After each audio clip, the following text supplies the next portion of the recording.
세계에서 10위권을 넘나드는 강국이 된 우리나라가 지금 우리 외교에 대해서 굴욕, 저공 이런 단어를 쓰는 것 자체가 우리 국력이나 국격에 맞지 않는다. 저는 이렇게 생각하는데 장관님의 생각은 어떠십니까? 저는 오늘 야당 의원님들의 이러한 주장을 들으면서 그러한 생각이 저변에는 20세기 논리와 민족주의적 감성 그리고 과거사 중심주의 이런 것들이 놓여 있지 않느냐. 저는 이렇게 생각하는데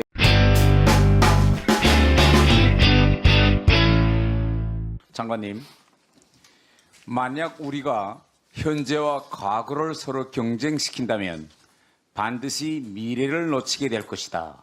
혹시 장관님은 이거 누가 한 말인지 아십니까? 네, 영국의 윈스턴 처칠이 한 이야기로 알고 있습니다.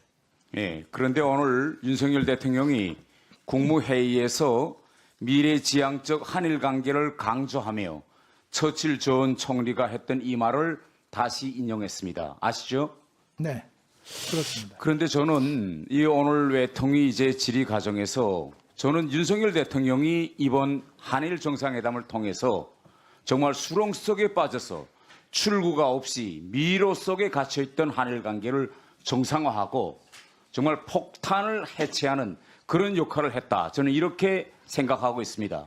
그럼에도 불구하고 지금 야당 의원님들이 조공 외교, 굴욕 외교, 빈손 외교 이런 표현들을 쓰고 오늘 야당 쪽에서는 신을사조약 이런 표현도 나왔고 오늘 회의장에서는 천공, 탄핵 이런 말까지 지금 나왔습니다. 그래서 저는 오늘 이 사태를 보면서 이 정책 질의 이 회의에서 어떻게 외통위 정책 회의에서 이런 표현들이 나오는가 정말 개탄스럽고요. 저는 장관님께 이렇게 한번 좀 여쭤보려고 합니다. 세계에서 10위권을 넘나드는 강국이 된 우리나라가 지금 우리 외교에 대해서 굴욕, 저공 이런 단어를 쓰는 것 자체가 우리 국력이나 국격에 맞지 않는다. 저는 이렇게 생각하는데 장관님의 생각은 어떠십니까? 네, 지금 뭐 굴욕이나 조공 이것은 어불성설입니다. 우리 대한민국이 그렇게 약한 나라가 아닙니다.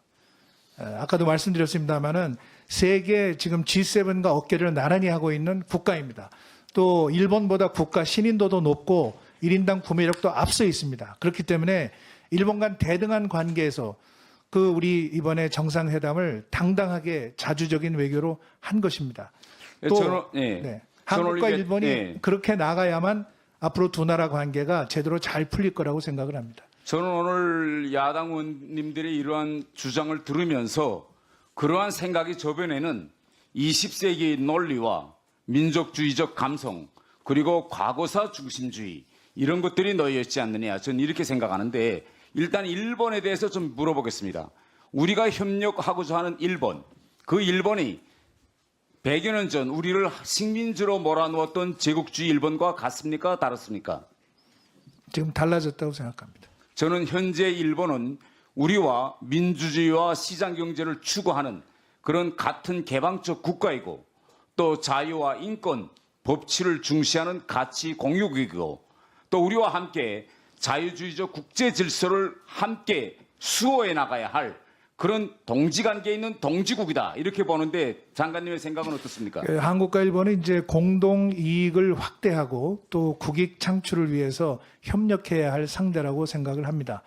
보편적 가치를 공유하고 있기 때문에 이런 아까 말씀하신 자유인권 법치 이러한 가치를 같이 지켜나가고 그래야만 자유주의적 국제 질서가 수호될 수 있다고 생각합니다. 대통령이 일본을 방문하는 당일날 북한은 ICBM 발사 실험을 했습니다. 19일 날 북한은 동해 상공 800m에서 공중 핵 실험 모의 실험을 했습니다. 지금 우리 대한민국 주변에서 북한, 중국, 러시아 이런 나라들이 지금 힘을 사용하여 현상 변경을 지금 시도하고 있습니다. 그래서 저는 이런 관점에서 대통령이 일본을 방문해서 지소미아를 정상화한 것이 우리 국민의 생명 안전을 지키기 위한 그런 새로운 방패를 마련했다. 저는 이렇게 생각하는데 장관님의 생각은 여기에 동의하십니까?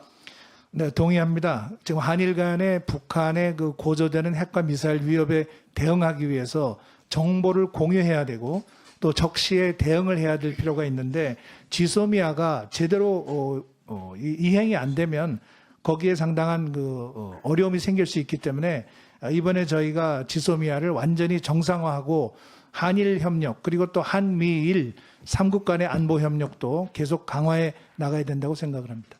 그리고 마지막 질인데 대통령이 4월 달에 미국을 방문하게 되죠.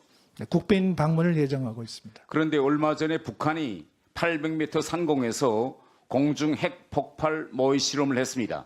만일 북한이 미사일을 고각도에서 발사하는 경우 북한 미사일은 마하 8 이상 속도로 추락하게 됩니다. 그렇게 마하 8 이상으로 내려오는 미사일을 1분만 좀 주시죠. 네. 우리 지금 미사일 방어 시스템을 가지고 요격할 수 있습니까? 상당한 심대한 위협이 될 것입니다. 저는 지금 우리가 가지고 있는 패트리어트 3 시스템 가지고서는 저는 이거 레이더망에 사전 포착도 안 되고 요격도 불가능하다고 생각합니다.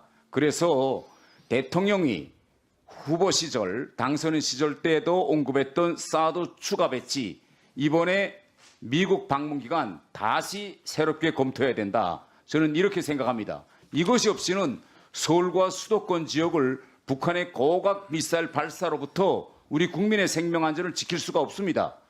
장관님께서는 대통령의 이번 미국 방문 준비 과정에서 사드 추가 배치와 같은 이런 전진적인 안을 지금 생각하고 계십니까?